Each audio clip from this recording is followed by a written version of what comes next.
We all think we know what healthy food is. But what if the official rules, the very system designed to keep us safe, is missing a massive piece of the puzzle? Well, today, we're going to pull back the curtain on the hidden world of ultra-processed foods. All right, let's kick things off with something we've all faced in the supermarket aisle. On one hand, you've got your standard sugary soda.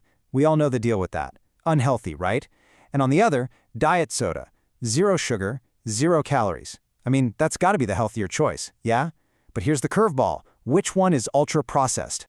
Believe it or not, the answer is both of them. And figuring out why is the key to unlocking this huge, massive blind spot in our food system. See, the real twist here, it has nothing to do with the sugar. It's about something else, something much bigger. Okay, so that begs the question, right? What in the world does ultra-processed even mean? What makes a food fall into that category? So this definition here, it's from something called the NOVA classification system, and it gives us our first major clue. And I want you to just for a second, forget everything you think you know about counting calories or grams of fat. The key, the real defining feature of a UPF, isn't the nutrient list. It's all about the process. How intensely industrial was the process used to make it? We're talking about industrial formulations, things made from substances you would just never, ever find in a home kitchen. Okay, so how do you spot one in the wild? Well, the easiest way is to flip it over and look at the label. You're going to see these super long ingredient lists, usually 5 or more, and they're often filled with words you can barely pronounce, things like modified starches or hydrogenated oils. These foods are made using industrial processes that have no equivalent in your kitchen. And here's the kicker. They're literally engineered to be hyper-palatable. That means they're designed to be so perfectly tasty, so irresistibly good, that you just can't stop eating them.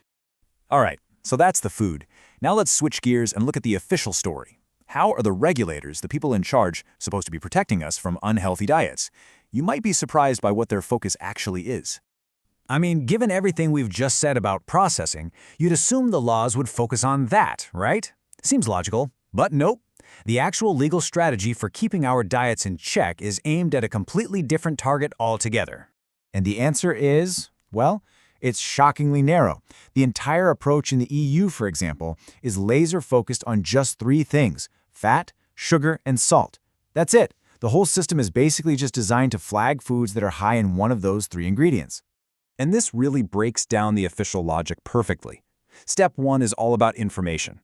Give people those traffic light labels on the front of the pack. Step 2 is to just assume that, okay, now that you have the info, you'll obviously make the healthier choice. But step 3, and this is the really crucial part, the whole problem is framed as overconsumption. It puts the responsibility on you for eating too much rather than asking if there's an inherent safety issue with the food itself. And wow, this quote from an industry rep just nails that mindset. Educating consumers, balanced diet, active lifestyle. You see how that works? The focus is all in teaching you about balance, which, let's be honest, is a very clever way to shift the entire conversation away from actually regulating the products. But here's the thing. This hyper-focus on just fat, sugar, and salt completely, totally misses the secret ingredient that makes this whole ultra-processed world go round. So let's talk about the additive equation. What makes all this industrial magic possible? Simple. Food additives. And if there's one thing to take away from this, it's this. Without these additives, most of the ultra-processed foods you see in the supermarket, they just wouldn't exist. They couldn't be made. It's funny. For hundreds of years, the laws were actually designed to ban adding stuff to food. They were called purity laws. But then, around the mid-1900s, everything changed. You had this huge push for global trade, a booming chemical industry, and suddenly the old rules didn't work. So we shifted from just banning things outright to managing the risk. And that's where this concept of an acceptable daily intake, or ADI, came from. It became the global standard and, well, it made trading food around the world a whole lot easier. So why are these additives so critical to the business model? Well, this table really lays it all out. It's about cost, plain and simple. Additives let companies swap out expensive, real ingredients. Think butter, cream, real fruit, for much, much cheaper industrial substitutes. Things like modified starches and artificial flavors that can mimic the taste and feel of the real thing for a fraction of the price. And this right here brings us to the absolute heart of the matter, the core of this entire explainer.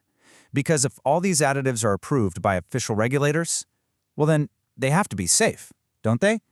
I mean, that's a totally reasonable thing to think, right? An organization like the European Food Safety Authority, EFSA for short, has to sign off on every single one.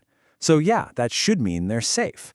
But the devil, as they say, is in the details. And in this case, the detail is how they're tested. So here's the basic process. They take additive A, they test it all by itself, in isolation. And if it passes the safety studies, boom, safe, check mark. Then they take additive B and they do the exact same thing. Test it alone. If it passes, it's also deemed safe. Check mark. You can probably see where this is going. But, and this is the huge, multi-billion-dollar question our entire food system seems to be ignoring. What happens when you eat additive A plus B plus C plus D all mixed together in one single product?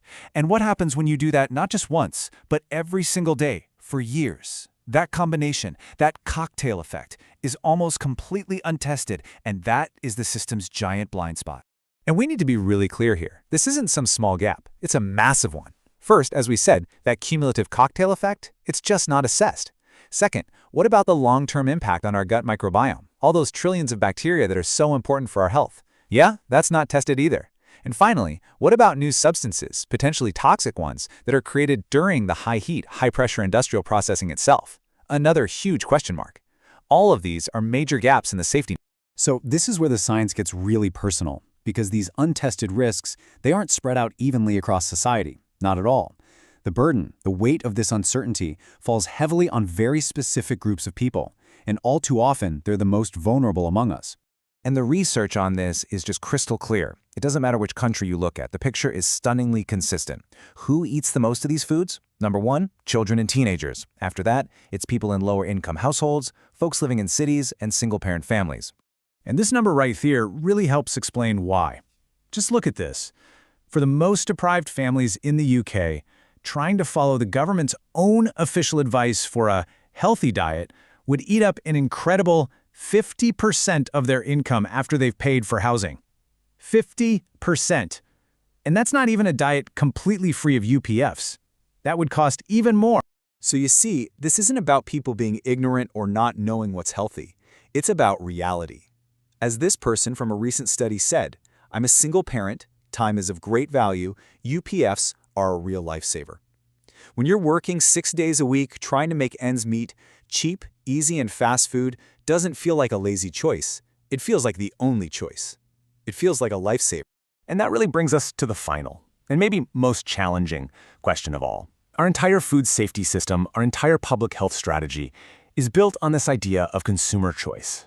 But if things like cost and time and where you live mean that some people have a completely different and much more limited set of options, well then we have to ask, is a choice still a choice when the options are so unequal?